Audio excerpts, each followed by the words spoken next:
Welcome to the Loaded Goat. This is Chris. And I'm Chris. And I'm Aaron. And I'm still going to have to do all the work on this podcast. Hey, what episode is this? Today we're doing 3 Wishes for Opie. Way back when, Chris Hollinghead, like when we started this, he was like, if you have me on, I want to do 3 Wishes for Opie.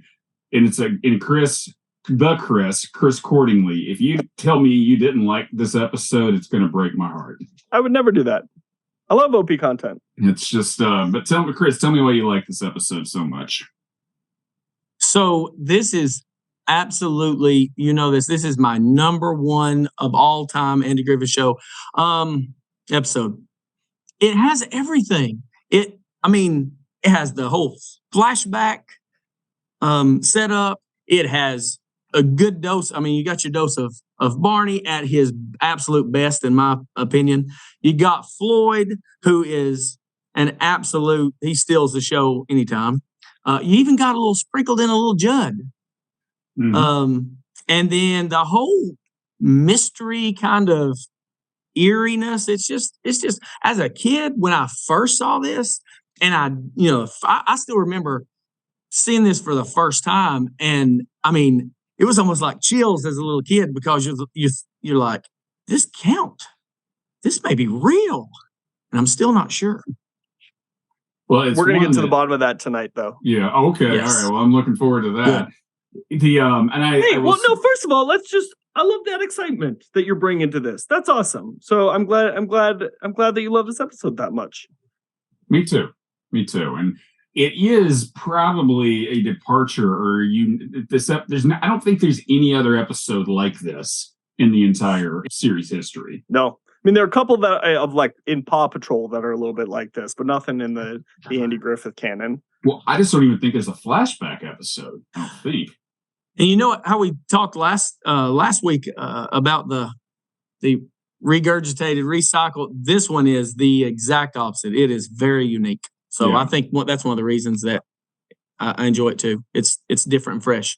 And it does start off with what you think, because we just watched an episode where Barney gets confused and thinks Andy and Helen are getting married. And so you start the episode and you're like, oh, another one. And then it just kind of turns it on its ear, which is just so kind of so awesome. Mm-hmm. It's like the line from Dumb and Dumber. It's like, just when I think you've outdone, you couldn't get any dumber, you go and do something like this and completely outdo yourself. And totally redeem yourself. That's what it is. Yeah. I think, that movie. I remember seeing that in the theater, and I thought, this is dumb, but I couldn't stop laughing in certain scenes. Then it got dumber. The bus happens to be that way. Oh, that's so great. I went and saw The Expendables 4 last night, and I was in the theaters. In the theater, I have one of those monthly passes to Alamo Draft House in Cinnamon, so I can like basically the elitism that's coming out here. We get it. You're rich. Monthly for $30, you can go see all the movies you want at Alamo Draft House too. To pull from last week's to combine this. So, did you stop by and get you some coffee ice cream as you were heading to the theater? No, I did not. I had they do pay a little bit of tribute to Pulp Fiction, and I ordered me a Royale with cheese burger. So that was good. It was a tasty burger, I'm sure. It was a tasty burger. But the movie starts and they do one of those location signals, and it says Libya, Gaddafi's old chemical plant. That's the actual title of where this movie starts. And I'm like, that's just lazy. Yeah. But yeah. I love that you saw it. So also just of like violent movies, I watched John Wick for the first time last night. Oh. Loved the first one, which I actually thought was a little bit smarter than Gaddafi's chemical plant. But. Well, I think John Wick, and we'll get back to the episode. I think John Wick just said, we're going to make a movie that's a ridiculous action movie, but what we'll do is we'll just put it in a whole different world. So it's not like The Expendables, where it's kind of like, we're going to kill 200 people and everything's going to work out just fine. Yeah, which is how Extraction also is structured. No. So is everybody... Is there a Stallone movie you have not seen? No. No, I didn't think so. No, actually, I did a ranking a few years ago of all the Stallone movies, and he's done some good ones and he's done some bad ones. This was probably on the closer side of mid to bad. It was this Expendables Which movie. is the worst? The one you would have heard of that is probably the worst is Escape Plan 2. It's really bad. Okay. Yeah. I've got a question. You are a Stallone. You know it all. There's something I never could figure out. Explain this to me. On Rambo, he's walking across a bridge, and the local sheriff, gets so ticked off that he is coming into his town. I've never understood why. I mean, the dude is just walking. Yeah. So the book, I mean, I feel like that plot point is kind of ridiculous. In the book, the sheriff is a little more sympathetic, and Rambo is a little crazier. But they end up going back at it, and then it really turns into it's not like the scene where where he basically incapacitates all the deputies. In the book, he just kills them all, and it is really one of these books where it's just kind of like they're all like, what in the world is going on? What have we gotten ourselves into? So it's more of a really darker story. But by the time Stallone got it, it was like, let's make this guy, this is not going to be that violent. Let's just make it where he's, he's a sympathetic guy. And so the sheriff's just got to almost be ridiculous in how he handles himself. Yeah. So the moral is this. The moral is this, kids. Read the book before you watch the movie. Read the book before you watch the movie. Yeah. Is there a book for Rambo 8? They did in the 80s. They did do novelizations, and they did make a movie. They did do a novel for Rambo 2 and Rambo 3. I read those. Those were entertaining, but they weren't. Of course, you did. Yes, they weren't, but they were entertaining. But they weren't. I didn't read the ones for the fourth and the fifth one. The fifth one is basically Home Alone Rambo style. So it's just him basically taking out this Mexican cartel with all of these just violent contraptions.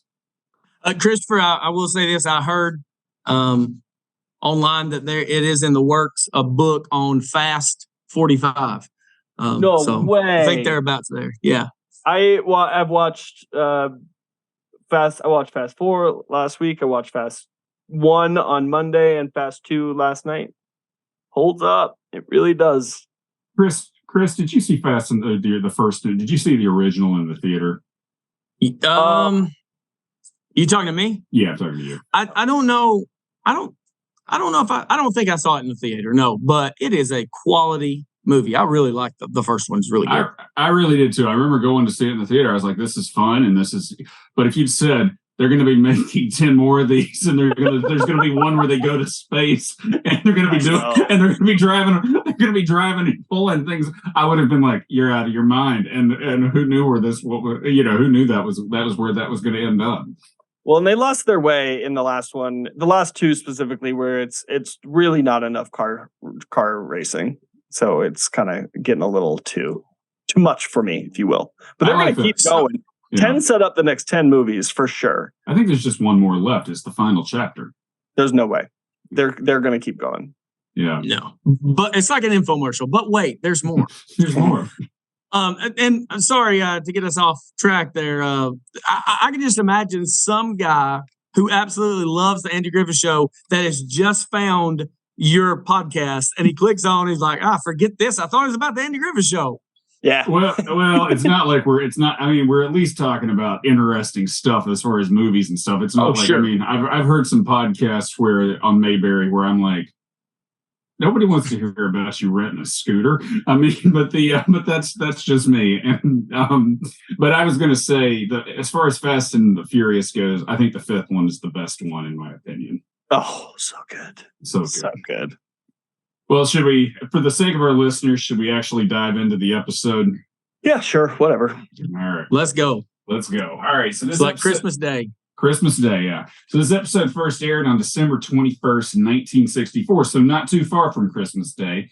And we open with Andy walking out of the jail. and he comes up on Floyd and Judd, who congratulate him because they think he is getting married.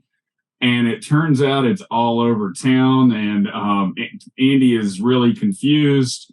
And I just want to say this: you give me Floyd and Judd on a bench all day long. Oh yeah, it's great stuff. And I mean, that could be a whole show, just Floyd and Judd on a bench. I mean, it would be great. And Helen storms past him and is mad because she learned at a PTA meeting that she was going to marry Andy. I wonder if it was that PTA meeting. That some unique continuity here, right? Yeah. And she basically gives him the what for and storms off. I mean, as a Andy Griffith, as somebody who's seen every episode of the Andy Griffith multiple times, I don't really flinch when I see Helen Crump lose her temper anymore, because it happens a lot. But this is kind of the first time I think we ever see her just really get really, really mad. Yeah. This is you could take this little scene and it could be my poster child for why I cannot stand the character Helen in the show. In the whole show? In the whole show. I cannot stand the character Helen. She's my least favorite. Bring me back Peggy.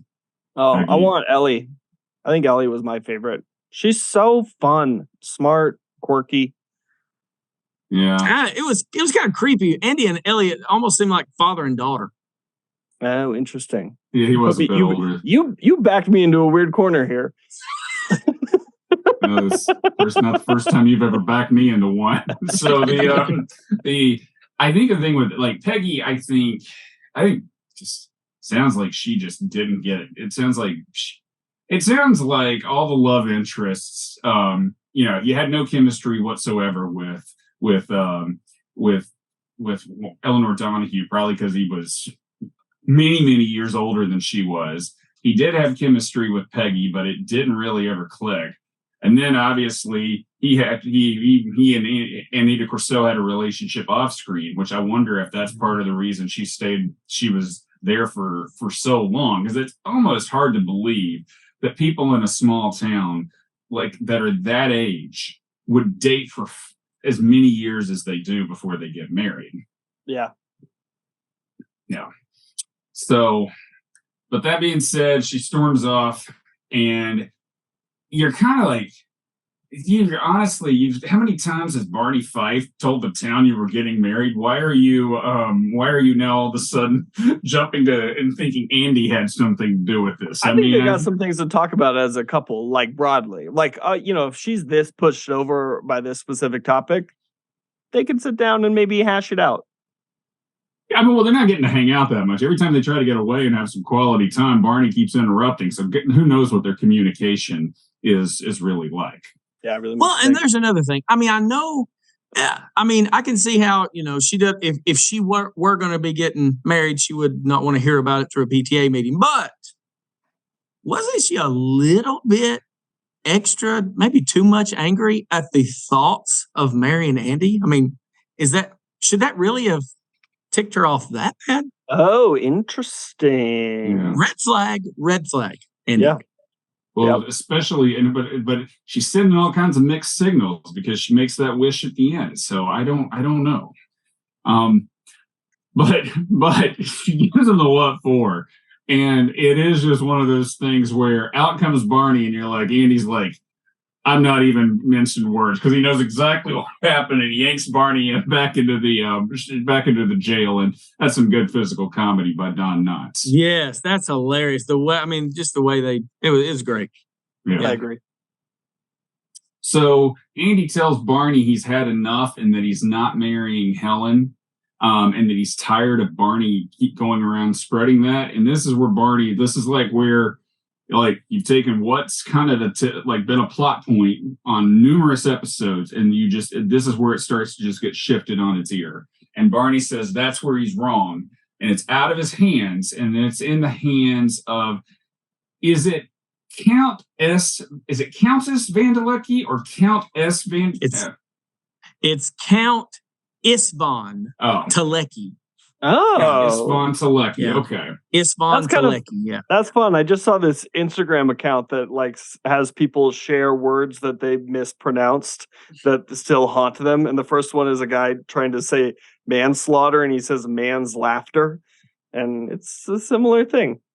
I always So sorry. speaking of that, I got one for you. My mother-in-law, for a long time, mispronounced that what she thought the song, you know, the Travis Tritt song, "I Smell Trouble." Mhm.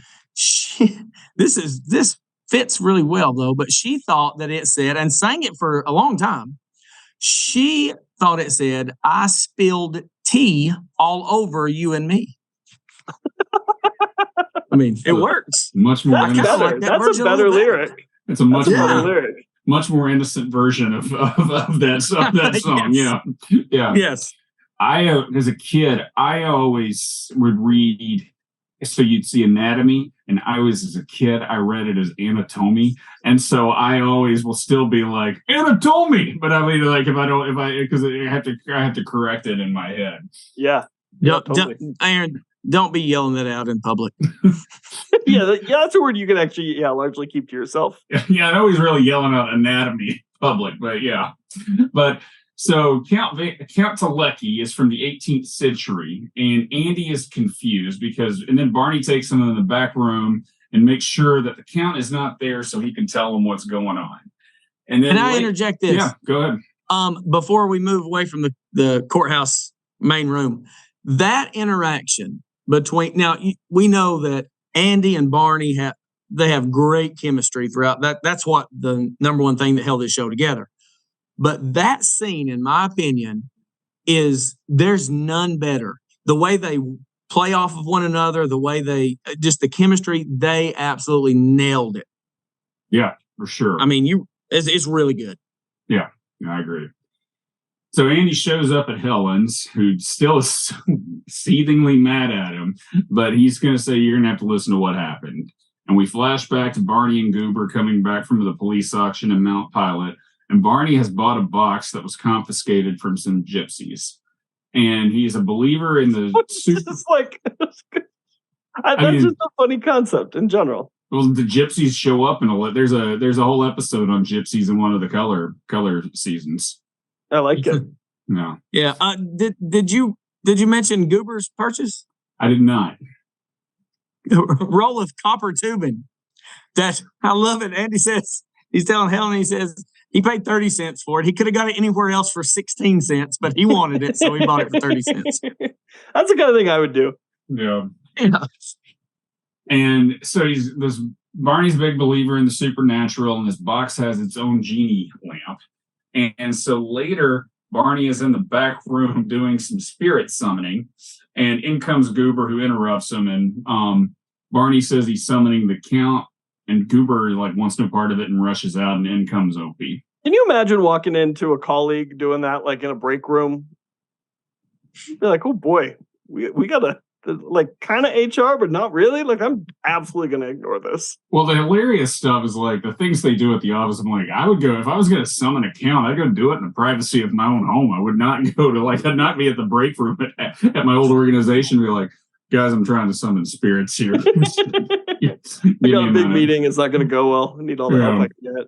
Yeah. And there's also a train noticer moment here in this back room. I didn't see this for a long time, but in that back room, a lot of times there's a door to the outside there. And even in one episode, Opie's trying to impress his girlfriend or a girl. And he says, "See that door back there? That's the door I take out the garbage." Oh, yeah. In this episode, it's not there. There's a barred jail cell window back there. I thought that was really odd. Oh, that's a good point. I didn't even realialize that. Yeah, no, that's a good and point. There's normally a cot, that Barney sleeps on when he's back there, but there's a couch now in this episode, so they've stepped up a little bit. Yeah, they really have.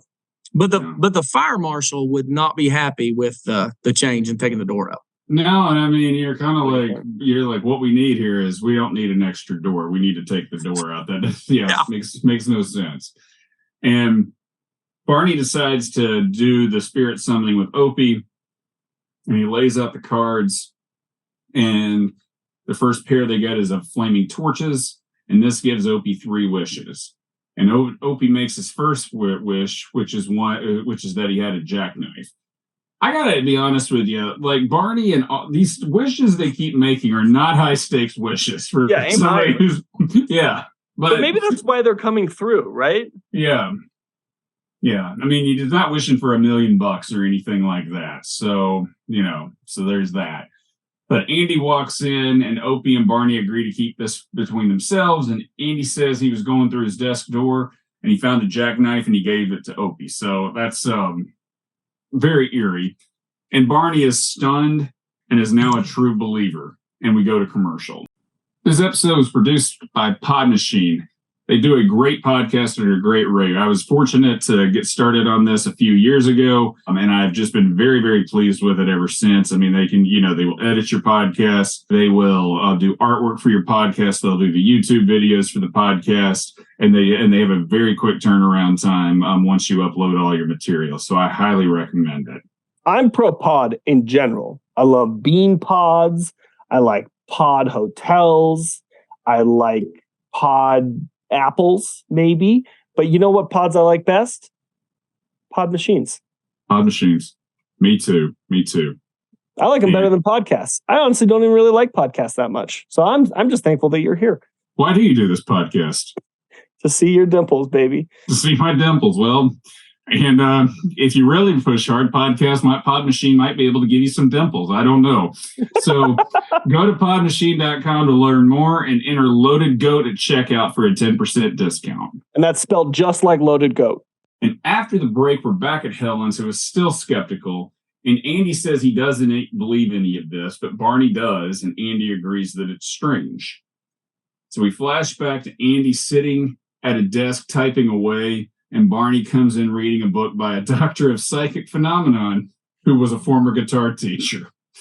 And they get into a back and forth about believing in the supernatural, and they start going on about Aladdin's lamp, with the sticking point for Barney being, have you ever seen that lamp? And then Andy asks, and Barney says, I haven't seen that lamp, so I'm not in a position to comment on this. And I'm kind of like, this feels like I'm watching a flat earther YouTube video. I mean, this is kind of what this really feels like, as far as with the two of them going back and forth. I'm like, well, but it's funny here. And so, but it is just kind of like, and Andy's just kind of amused at the whole thing, and Barney's just getting so worked up. And Opie runs in and says Aunt B told him that if he got a B in arithmetic, Andy would take him to Raleigh the next time he goes. And so, Opie's thinking about going to the zoo and all kinds of things, and the report cards are coming out tomorrow. And Andy kind of says, look, I've seen the papers you've been bringing home. It doesn't look like you're going to get a B, so I'd just hold off on that. And of course, Opie's next wish is to get a B in arithmetic.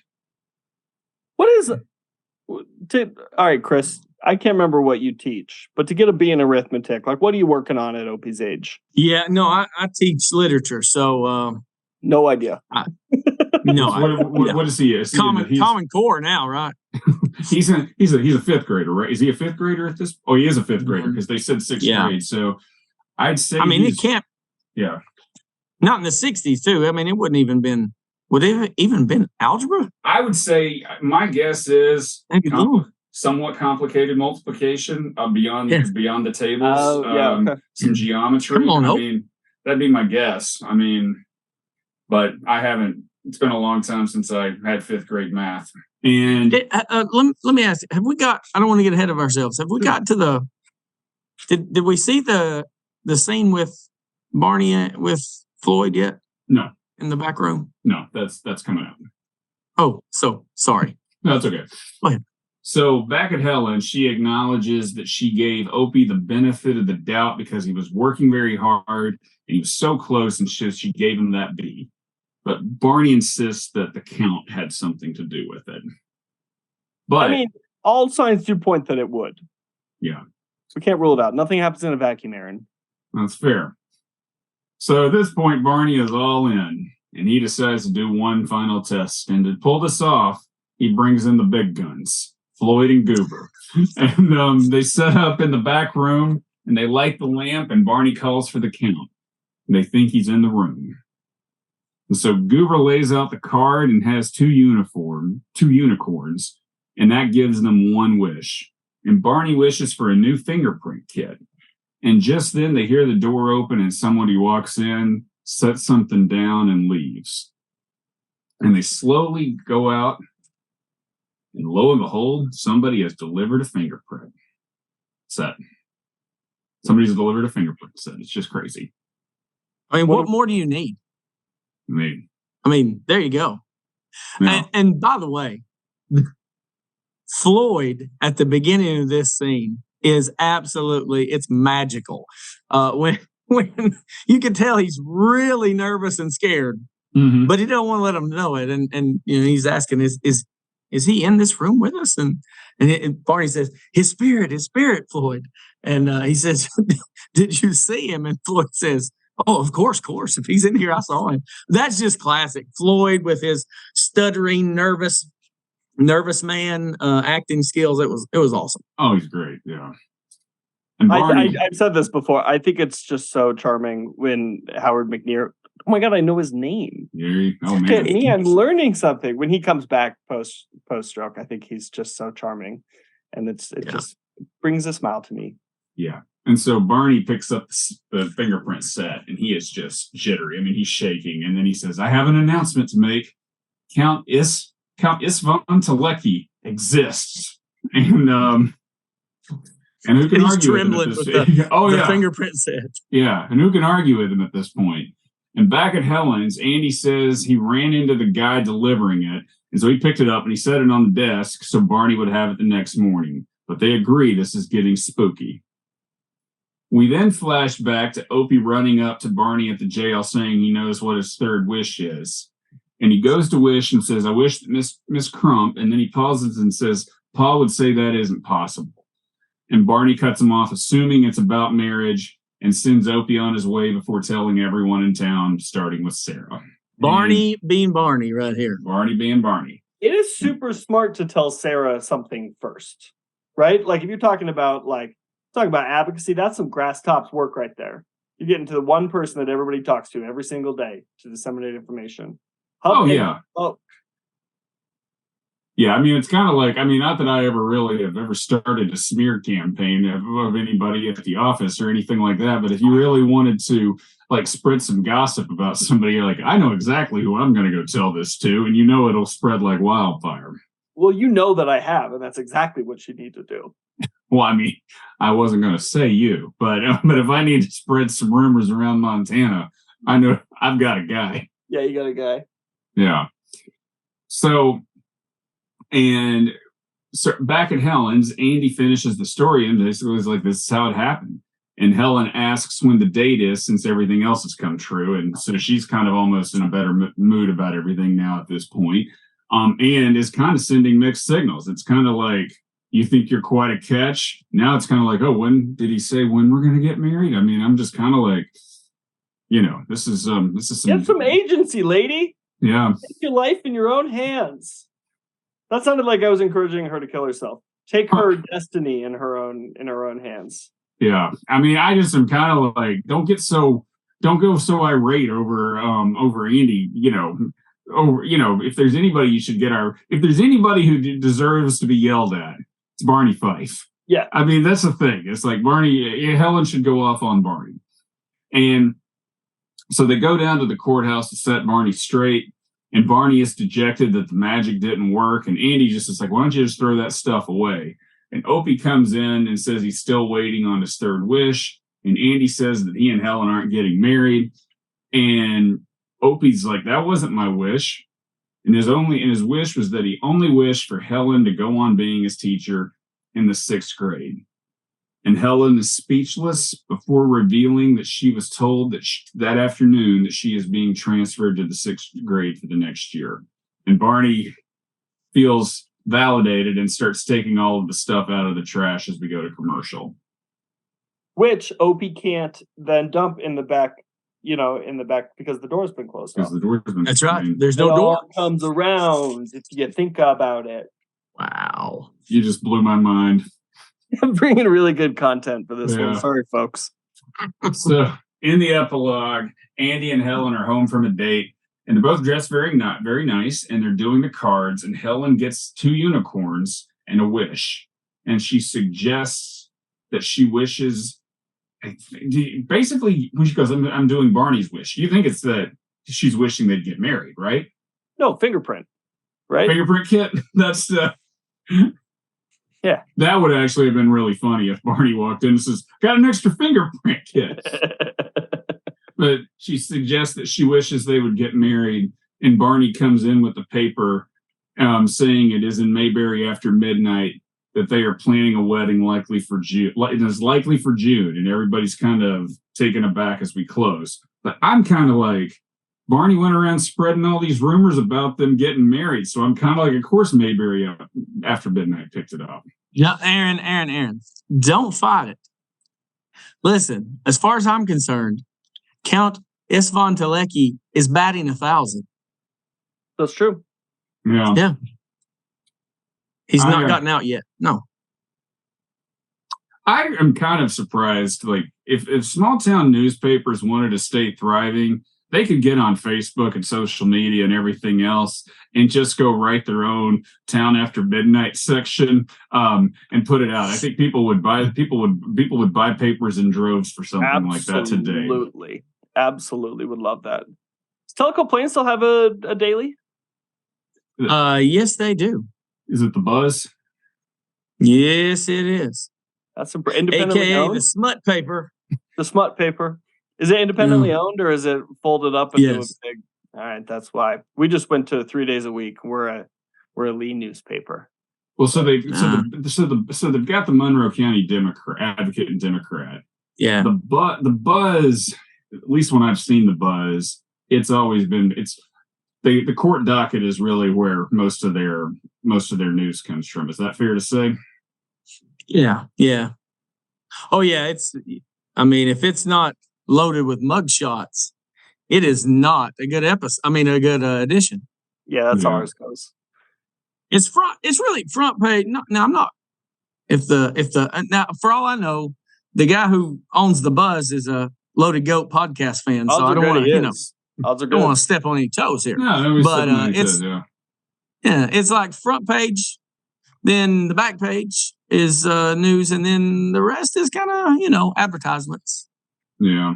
The way newspapers are dying, I do think it is just nice that somebody's putting something out trying to put something out once a day, even if it is a lot of because our Advocate is now just 1 day a week. Now. 1 day a week, yeah. So yeah. Well, I'm glad. Maybe 2. We're big fans of the Buzz. We have a lot of power brokers who listen to this show. I won't say this, but I was looking through who follows us on Facebook, and I was like, "Oh, Aaron, do we know about this person?" He's like, "Yeah, we're friends." But I was like, "We have at least one person that's super legit." You know who you are, Randy. Aaron, you want to talk about what Randy did this last week?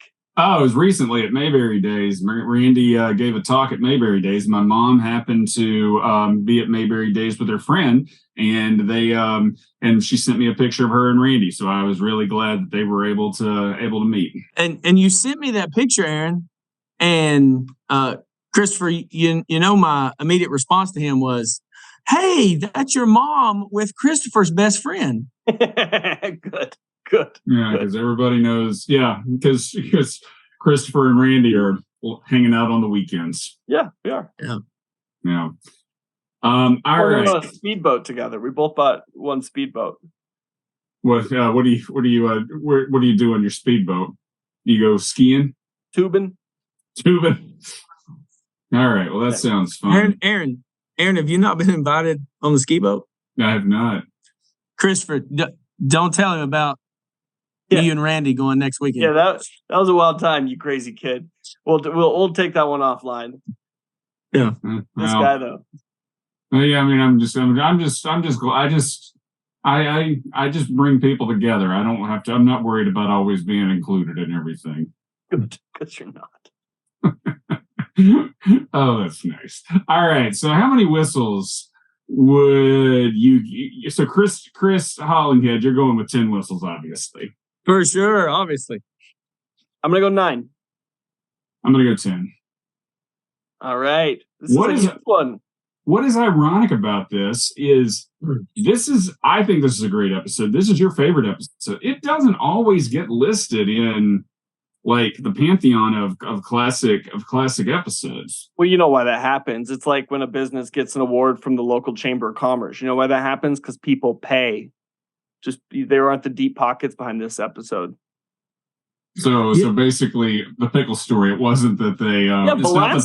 It's not the pickle story. It's the pickle companies made this happen. Is that what you're saying? And gypsies are a very modest folk. They don't have the financial means typically to get this the award that it needs. And so, like motorcycle, the Bonner Barney's on the motorcycle. It was basically this was all about big military defense contractors. Really, oh yeah, that was Booz Allen actually. Yeah, they were really trying to Northrop Grumman, maybe. I don't really know who they were and who they were in different groups in the 60s. Blackwater. Yeah, I don't think not Blackwater. So I've got one for you. You want a hot take on this episode of The Loaded Goat? Yeah. What would you say? Most people would say, what's your favorite episode of the Andy Griffith Show? You mentioned one, the pickle story. What would, if not that one, which would be the one you would say is mentioned the most? I mean, I'm going to go with just a few. I feel like Opie the Birdman is one that's often mentioned. I feel like Citizen's Arrest is one that's often mentioned. Good one. That's a great one. Okay. Yeah. Oh, you got more. Go ahead. I mean, a haunted house one is often mentioned too, but but I feel like there's about 10 that everybody kind of gravitates to. So, the one that I would say that most people say is the first one you mentioned, Opie the Birdman. My hot take is this: it is not even close to being in my top 25. Preach. Say it up. And here's why. That's a hot take. Here's why. I will say this: that last line of, the cage looks awfully empty, Pa, and he says, "Yeah, but don't the trees seem nice and full?" That is a classic line. I love that line. Oh yeah. But I do not like that episode, and this may be nitpicky, but everybody thinks it's so endearing and so touching when Opie cries after he accidentally kills the bird. Every time I see that scene, I cringe because as great of an actor that Ron Howard was as a child, I think that was terrible. It looked so fake and contrived, and it just, when he's crying, it just looks fake to me. And I don't know. So anyway, that's my hot take. I'm not a big Opie the Birdman fan. I agree. But everybody else seems to be. I didn't like it.